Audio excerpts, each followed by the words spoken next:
Ini adalah sebuah cara yang tidak lazim untuk memulai tahun baru di dalam sebuah suasana duka.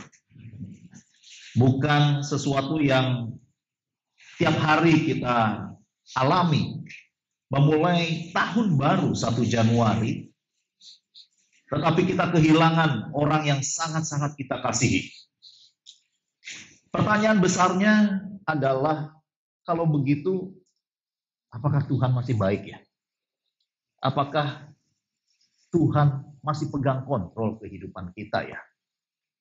Tetapi hari ini renungan firman Tuhan yang saya renungkan sejak tadi malam sampai saya nggak tidur sampai jam 3 pagi, saudara.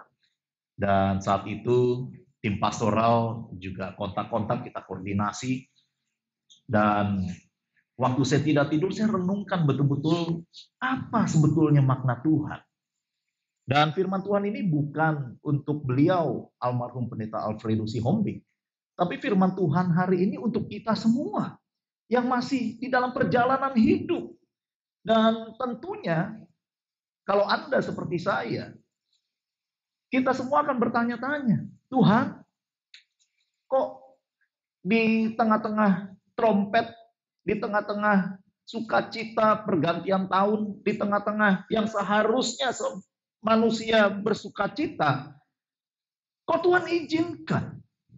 Kalau Anda seperti saya akan mengajukan pertanyaan logis seperti tadi. Saya juga akan mengajukan pertanyaan filosofis. Filosofinya apa?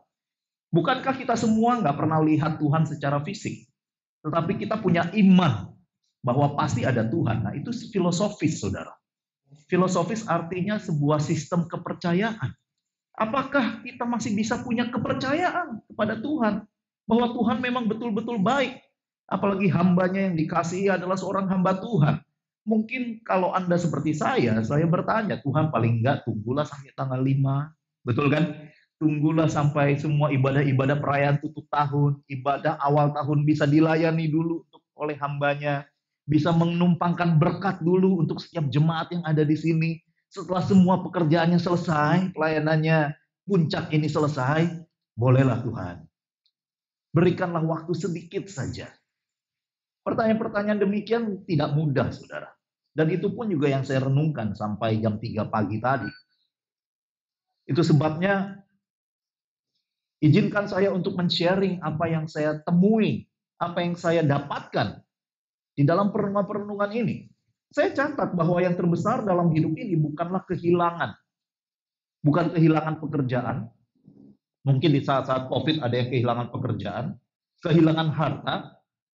Mungkin ada yang investasinya ternyata di salah satu asuransi yang ternyata dinyatakan pilot. Anda tahu itu semua. Yang terbesar dalam hidup ini bukanlah kehilangan kesehatan. Bukan kehilangan teman atau kehilangan orang yang kita kasihi seperti hari ini. Tapi setelah saya renung-renungkan, ada tragedi yang lebih besar dibandingkan kehilangan seseorang yang kita kasihi. Yang saat ini kita datang untuk memberikan penghormatan terakhir kepada almarhum pendeta Alfredus Sihombing yang menjadi rekan pelayanan saya yang luar biasa. Dan saya melihat pelayanannya semakin dan semakin dipakai Tuhan luar biasa. Sampai hari ini inilah buah pelayanannya. Amen. Di tengah-tengah masa-masa pandemik yang begitu panjang, ternyata setelah itu ada buah pelayanan yang muncul. Dan saya mau katakan, beliau adalah hamba Tuhan yang besar.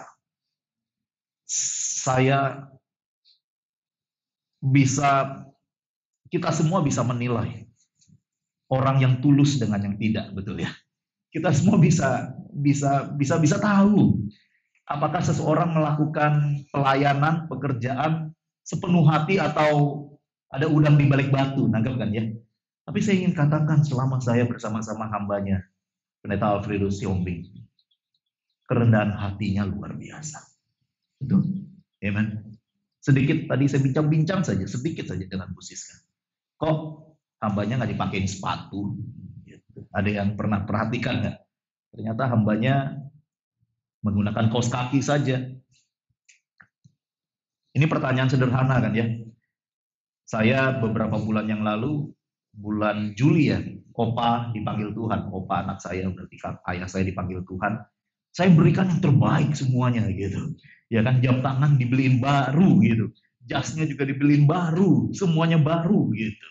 Karena konsep kita inilah penghormatan terakhir, ya kan? Jadi waktu melihat almarhum Pendeta Alfredo tidak memakai sepatu, langsung terbersit. Pasti ada sesuatu di baliknya. Nah, ini kan pertanyaan logis, lalu ada filosofi di baliknya. Selalu saya katakan manusia tidak bisa hidup tanpa filosofi. Lalu Ibu Siska bilang sama saya, Pak Alfredo ini semasa hidupnya nggak mau neko-neko. Yang ada aja. Karena badan ini ya badan fana. Betul kan? Setelah ini juga dipanggil Tuhan. Setelah ini dalam hidup ini apa sih yang kekal? Apa sih yang bisa kita pegang selama-lamanya? Sudahlah, apa yang ada saja. Dan di situ ada filosofi yang betul-betul kuat, Bapak Ibu sekalian. Yaitu apa? Hambanya Pendeta Alfredo Sihombing. Orang yang rendah hati. Yang nggak banyak mikir untung rugi. Jalan saja. Jalan saja. Yang penting melayani Tuhan saja. Dan itu sebabnya kita semua pagi-pagi di tanggal 1 Januari rela bangun pagi. Tadi malam pasti banyak juga yang tidurnya telat. Ditantang lagi dengan hujan. Tetapi pagi hari kita bisa ada di sini. Kenapa? Karena kita melihat buah pelayanan. Hambanya Pendeta Alfredo memberkati kita. Kita hanya mau datang kepada orang yang sudah menabur sesuatu dalam hidup kita, bukan? Dan disinilah buah pelayanannya yang disaksikan oleh Ibu Siska dengan anak-anak. Kita semua pernah mendapatkan pelayanan yang menyentuh hati dari Pendeta Alfredo. Namun sekali lagi saya kembali, tragedi yang terbesar dalam hidup ini bukanlah kehilangan seseorang yang kita kasihi. Kalau begitu Pendeta, tragedi apa yang terbesar? Saya renungkan sepanjang malam dan saya dapati. Tragedi terbesar adalah ketika seseorang kehilangan iman. Kehilangan keyakinan terhadap Tuhan. Kehilangan hubungan pribadi dengan Tuhan. Kehilangan betul-betul iman percayanya kepada Tuhan.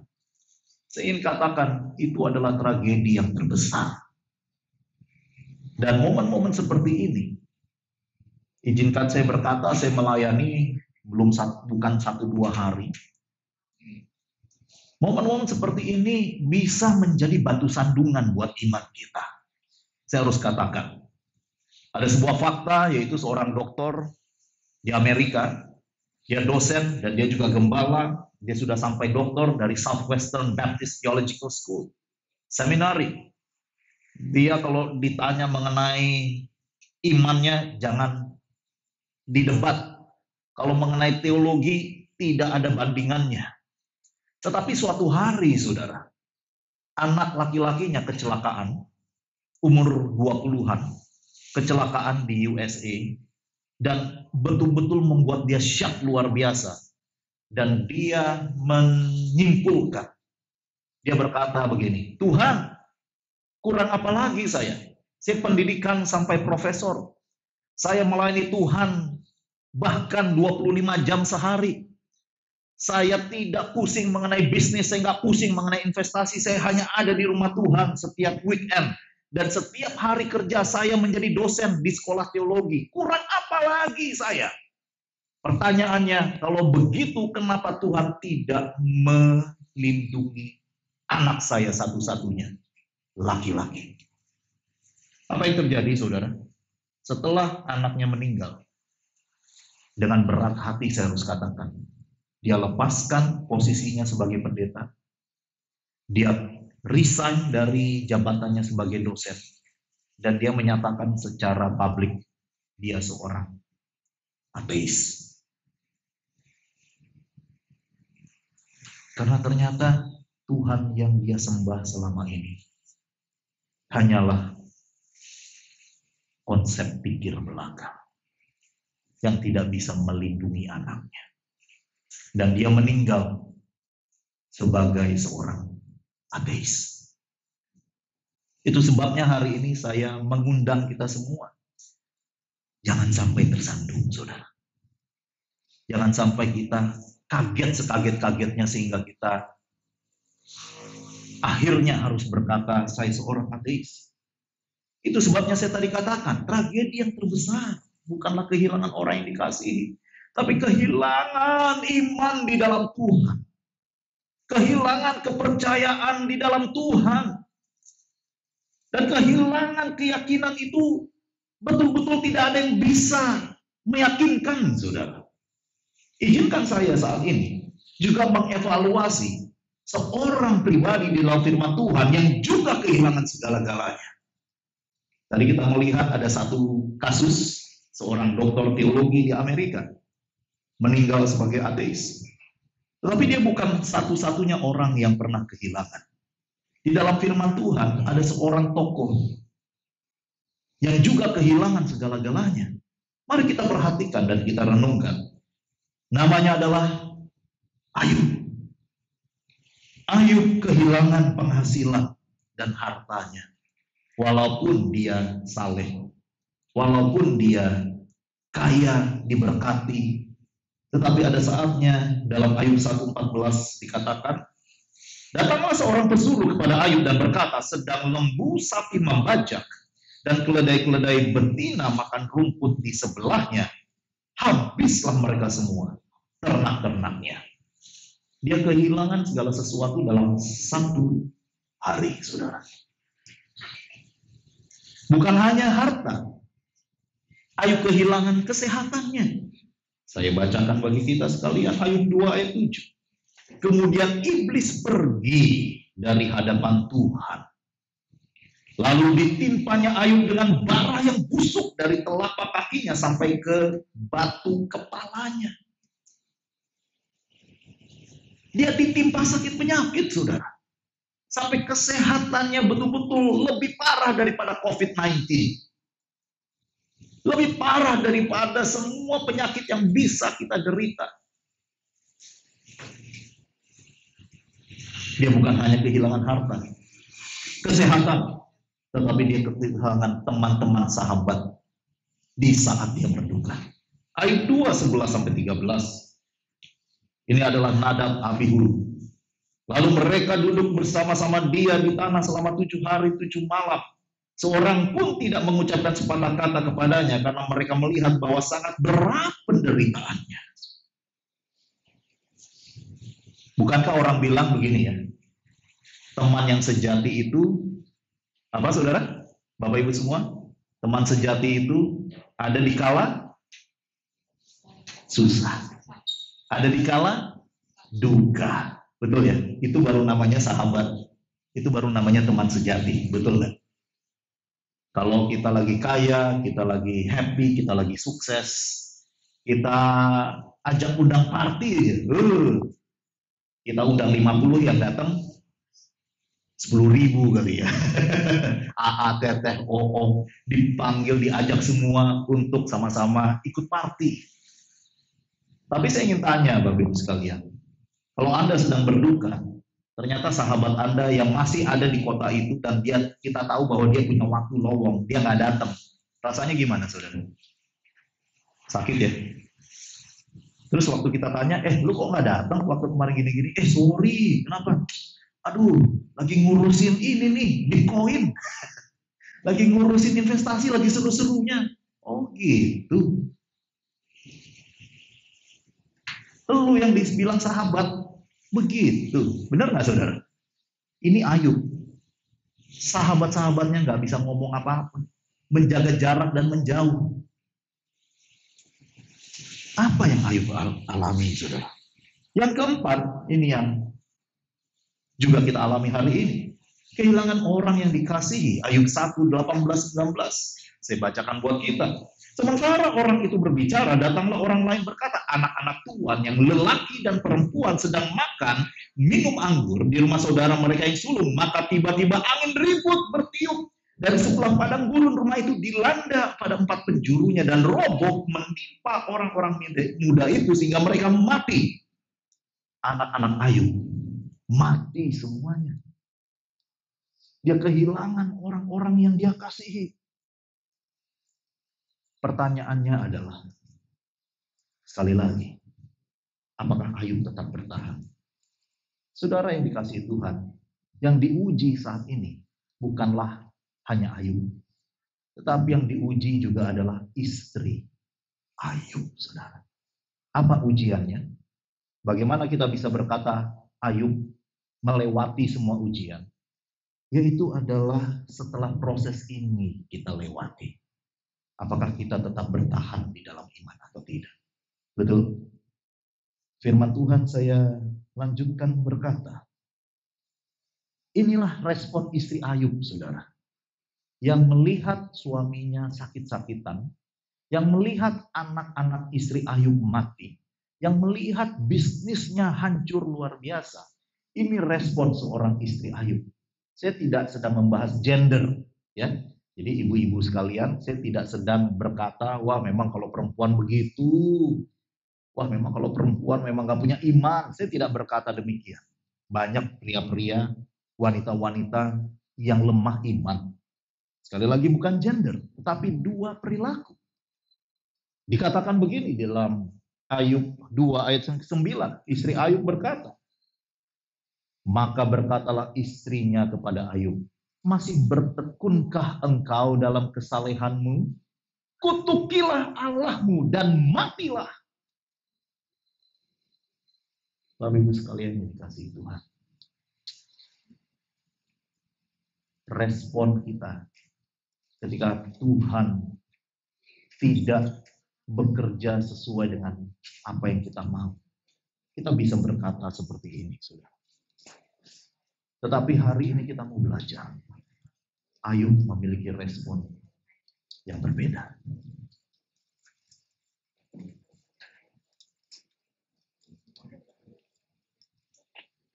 Ayub berkata bahwa dia tidak mau kehilangan integritas. Dia tidak mau kehilangan iman. Dia nggak mau kehilangan kepercayaan. Dia nggak mau kehilangan ketaatan. Dia nggak mau kehilangan Tuhan, saudara. Dia bergumul dan bergumul.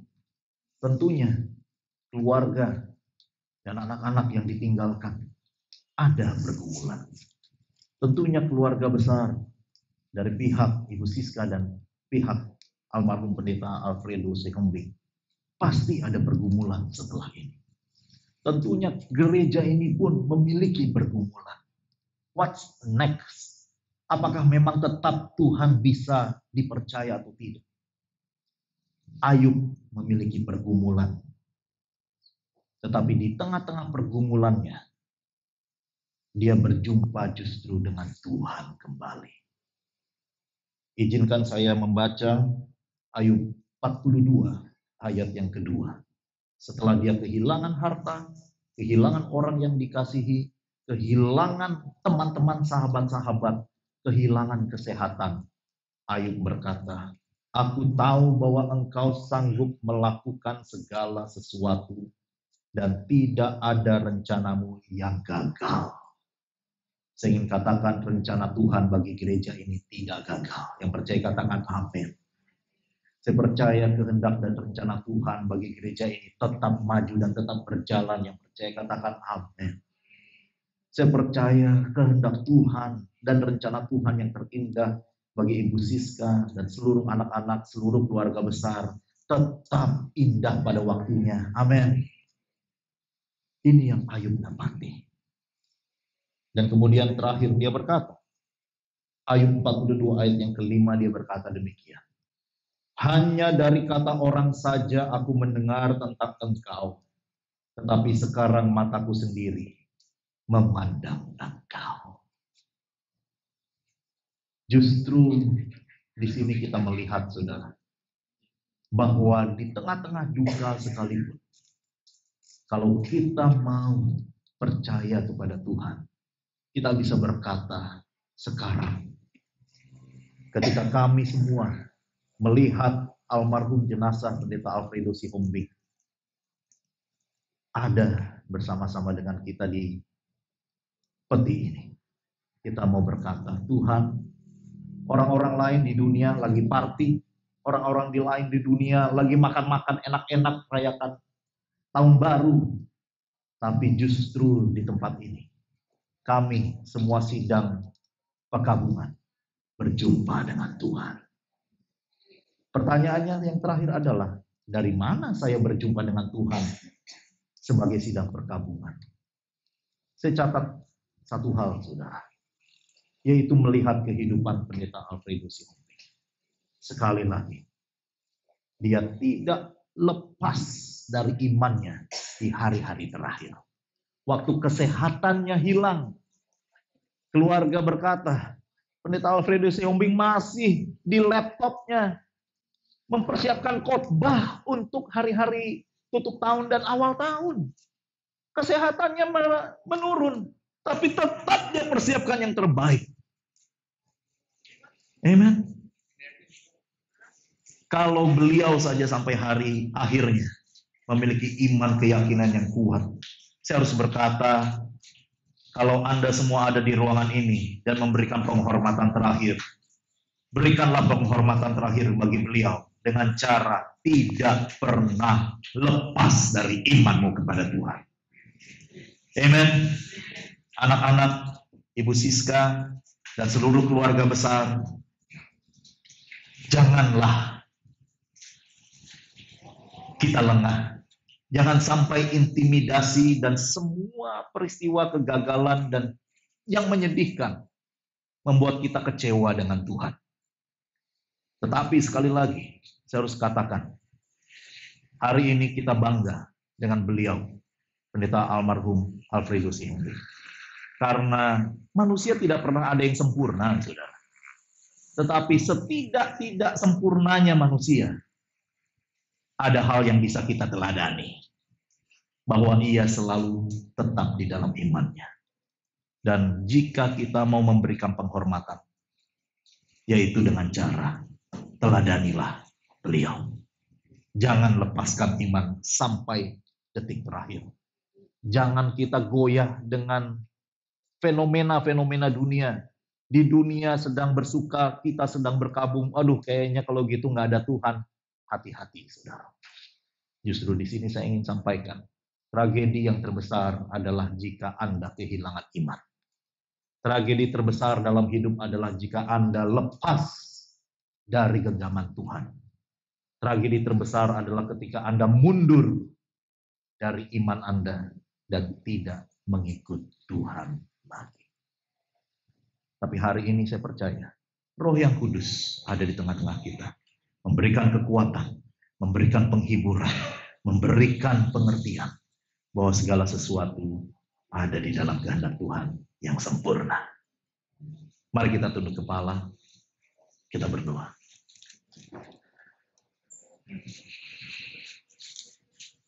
Bapa yang baik, firman Tuhan sudah disampaikan. Tetapi terlebih dari itu semua, ada satu hal yang manusia tidak bisa berikan dan lakukan, yaitu penghiburan. Sekali lagi saya berdoa, ya Tuhan, hadirat-Mu turun atas kami semua. Hadirat-Mu Tuhan turun atas kami semua. Hadirat-Mu menguasai kami semua.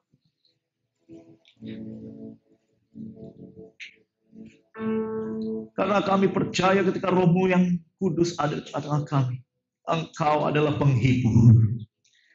Engkau adalah penghibur. Engkau menghibur, memberi kekuatan dengan cara yang tidak bisa dilakukan manusia. Mana? Mengalirlah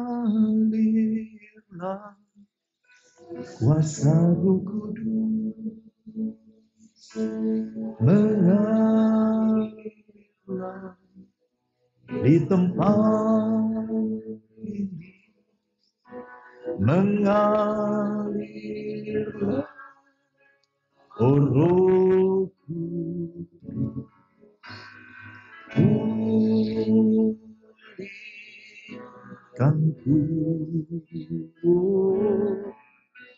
mengalir.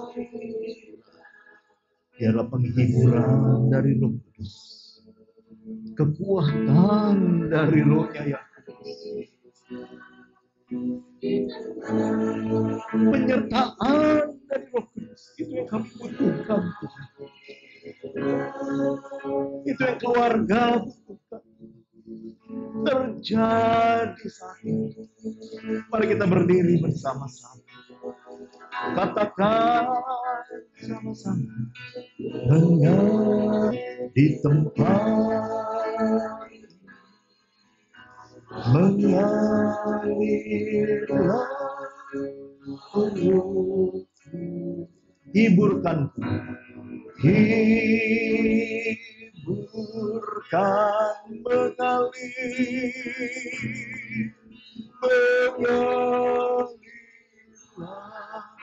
kuasa Roh Kudus, mengalirlah di tempat ini, mengalirlah Roh.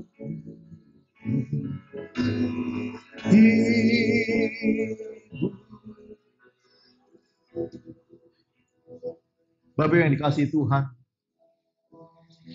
izinkan saya berkata demikian, bahwa hambanya Pendeta Alfredo Siombing sudah ada di rumahnya yang di surga. Dan dia tersenyum dengan damai. Seperti firman yang dikatakan di dalam firman Tuhan. I've kept my faith. I've run the race. Aku sudah memelihara iman. Aku sudah menjalankan pertandingan hidup dengan baik. Dan dia sedang berkata, sekarang tersedia bagiku mahkota kehidupan yang tersedia bagi setiap orang-orang yang mengasihi dia dan mengasihi dia sampai pada akhirnya. Bukankah sukacita yang terbesar adalah menerima mahkota kehidupan dari Yesus Kristus sendiri? Hari ini kita meneteskan air mata farewell dan perpisahan. Tapi ketahuilah di dalam rohmu bahwa Pendeta Alfredo Siombing tersenyum dengan damai. Karena pertandingannya sudah selesai. Karena kehidupannya membuahkan buah yang tetap. Dan Yesus sanggup berkata, baiklah hai hambaku yang baik dan setia, masuklah ke dalam bahagia Tuhanmu. Tuhan, perjalanan kami semua masih panjang. Perjalanan kami semua masih panjang. Tapi kami mau bersyukur senantiasa di hari ini. Kami memberikan penghormatan yang terakhir bagi almarhum Pendeta Alfredo Siombing. Dan kami mau Tuhan, dalam hidup kami mengalami hal yang sama. Yaitu kami menjalani pertandingan dengan baik. Kami memelihara iman. Kami tetap tegar sampai akhir. Sehingga akhirnya Engkau mengucapkan hal yang sama bagi kami.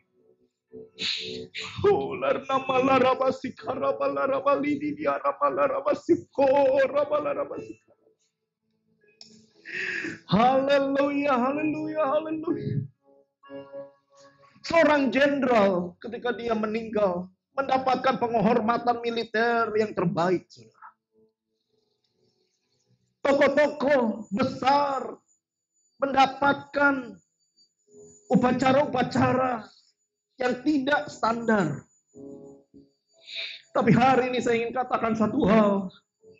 Hamba Tuhan yang melayani dan mendedikasikan hidupnya sepenuh hidupnya. Ketika dia selesai tugasnya, seluruh surga bersorak. Seluruh surga menyambut. Tuhan Yesus berdiri di sebelah Bapa dan berkata, baiklah hai hambaku yang baik dan setia. Masuklah ke dalam kebahagiaan umat, kebahagiaan Tuhanmu. Bukankah itu yang Filipus alami. Dia penuh dengan Roh Kudus dalam Kisah Rasul pasal yang ke-6. Dan dia melihat Yesus berdiri dan menyambut. Oh Tuhan, kami bersyukur. Hari ini kami boleh bersama-sama menyaksikan kemuliaan Tuhan, menyaksikan kedahsyatan Tuhan, menyambut hamba-Mu yang masuk ke dalam rumahnya sebagai pahlawan perang.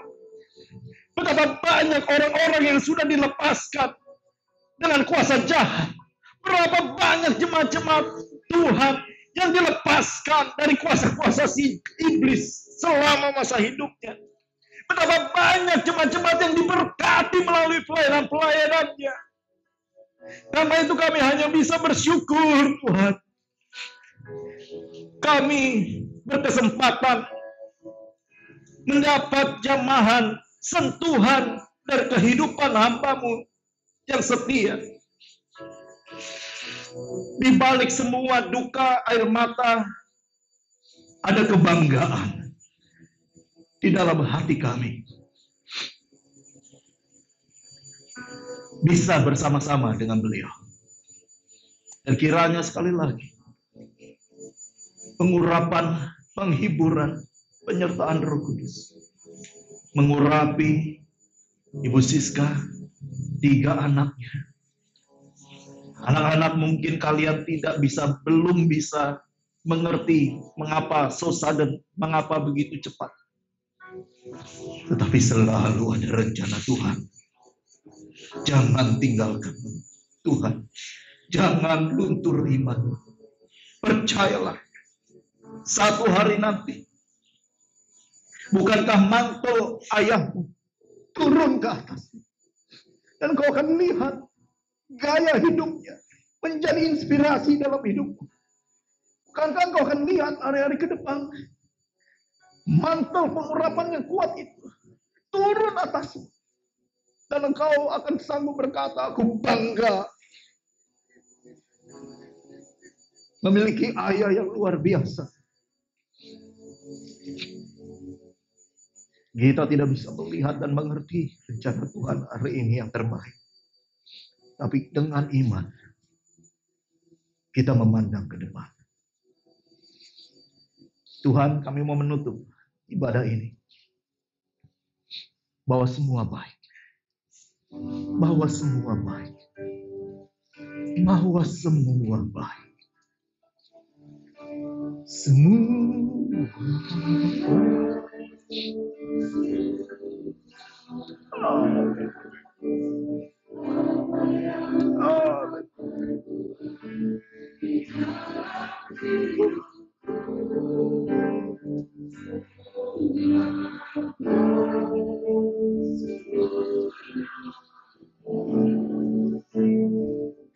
menjadi semua baik.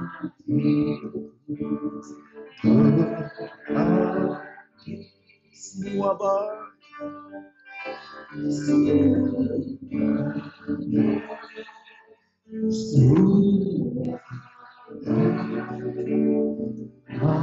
yang aku di dalam hidupku, semua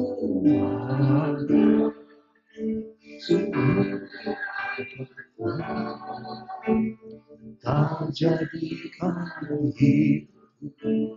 Sekali lagi katakan, semua baik, semua baik, apa yang telah kau di dalam hidupku, semua baik, semua aman. Kau jadikan hidupku berarti. Kau jadikan hidupku. Kau jadikan hidupku berarti. ini. Dalam nama Yesus kami berdoa. Amin. Silakan duduk jemaat Tuhan, sidang perkabungan yang kami kasihi.